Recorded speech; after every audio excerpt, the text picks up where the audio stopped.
negotiation for his return. Bobi Wine spoke with France 24 and he is not negotiating his return. Bobi Wine abiganye ebyokuteesa ne Mwami Museveni akomewo mu mirembe nga bayita mu mukulembeze era omwogezi w'ekibiina kino omwami ayitibwa Joel Ssenyonyi ate ategeezezza n'atangaza nti tewali nteesaganya zonna zigenda maaso. Jjukira ono wadde bagamba nti yali mu kubulookalinga ye bulooka y'omu ku bayimiridde mu mitambo wakati n'omwami ayitibwa Lewis Lubongoya ne Benjamin Katana. Kakati bano mbu bateesa Bobi Wine akomewo era nga bano batula bufofofu ne gavumenti. Bano babiganye era Ssenyonyi agambye nti ekyo tekiriyo tekijja na kubaayo ng'osobola okulabamu ebigambo wabula bo abazimba Bobi Wine nga bwe bazze nga boogera kakati babasabye yessaawa wabula bano njagala osooka olabemu mu maaso wano ddala golooza balina ekiddako oba nedda. As our leader has said when he had just gotten to Washington DC, he said I'm having engagements outside of the country.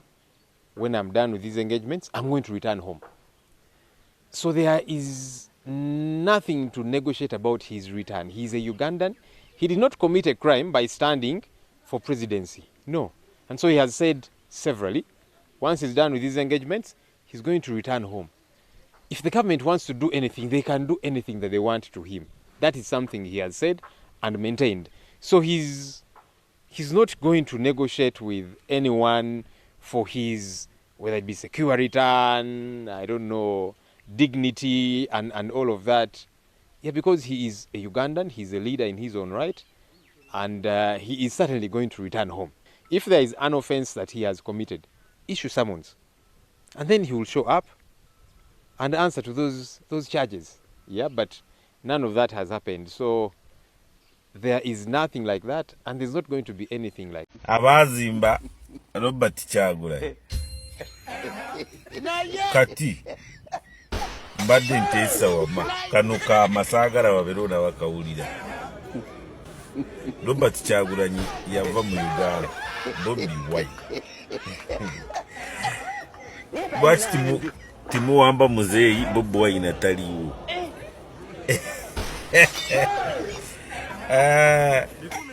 Kati timuyina kiddako muli awo naamwe mulinze kulipira ku Robert Kyagulanyi.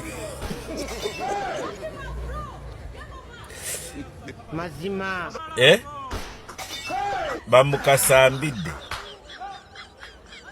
Bampuuga Bwanika Generali Bijirwa Munyagwa olinze eki kujjako President Museveni Robert Kyagulanyi yali akwekiise mu kkubo oliwo gyeko Museveni Munyagwa mugati gwa Bata Serunga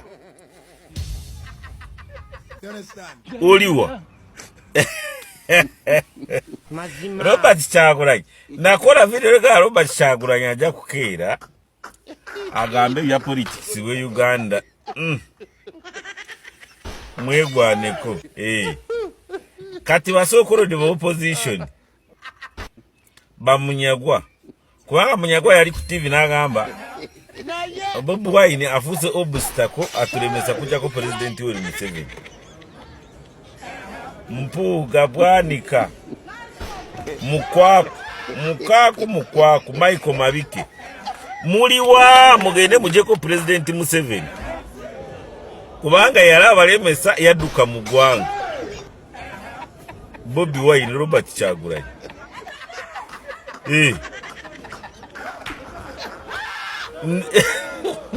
mwani gambe ngo ali mu Uganda taliiwo ate mwe opposition abaddala Robert Kyagulanyi waffe wa NRM yamuyamba kufuluma eggwanga mwaba opposition baddala we muli wano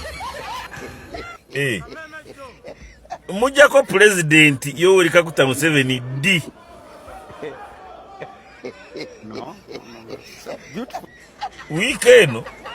wiiki ejja omwezi ogujja mumujjako ddi mwe bamunyagwa.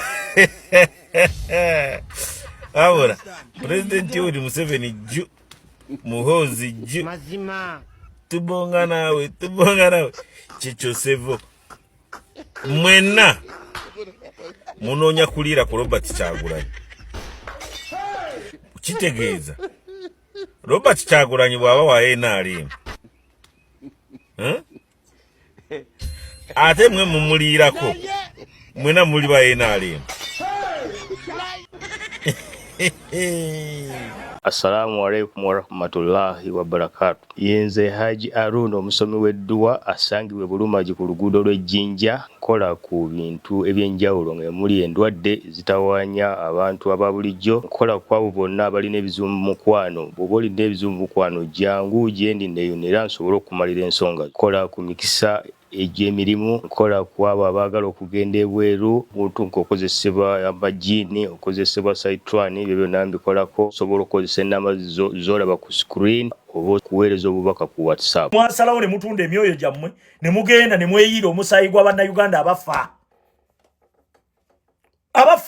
Ezo ze results tegegasiza okunjagaza abantu. Embuzi ku nkondo. Umalukisekka ku nsimu Kabuli ne muggulu Umalukisekka. Ojja kuva South Africa nganda wo yekutuse okwebaka ku mangaza nakumala. Afulanda ojja kuva South Africa ngamba binagali wabweru ku nsimu Kabuli ne muggulu nakukwata n'enkuunika nagende Tanzania n'enkuloga. Gwe kankubulire ebigambo bino. Tewaliwo omuntu asobola kukuba muntu n'amusuula mpozi ng'omuntu oyo akoze ebikolwa ebimusuuza. Abantu nga bakubye Kyagulanyi basasuddwa abo bonna naako kalayivu ke mwabadde obo bonna babeeraawo kukakkanya musajja oyo naye nga yeeyongera waggulu. Weebuuze lwaki? Kubanga ebikolwa bye tolina kusobola kusinziira kumusuula. Kati gwe David Lutalo ebigambo bye wayogera bye bikuyigga. Weezuukusiriza ekimenke. Osegedde weezuukusiriza ekimenke. Music career yo yali etambulira ku sympathy ng'abakyala bagamba bambi Lutalo nga bakulaba ng'omuntu mulamu. Kasita wakola comment ey'ekisiru ng'abantu battibwa, abantu batulugunyizibwa, abantu basibibwa tebalina musango. Kasita wakola eyo statement ey'ekisiru, sympathy neekuvaako. Kati sympathy we yakuvaako n'oyingira kye bayita amazina g'enkima. Kati ogenda kuwulira kye bayita emikira. Ogenda kuwulira emikira.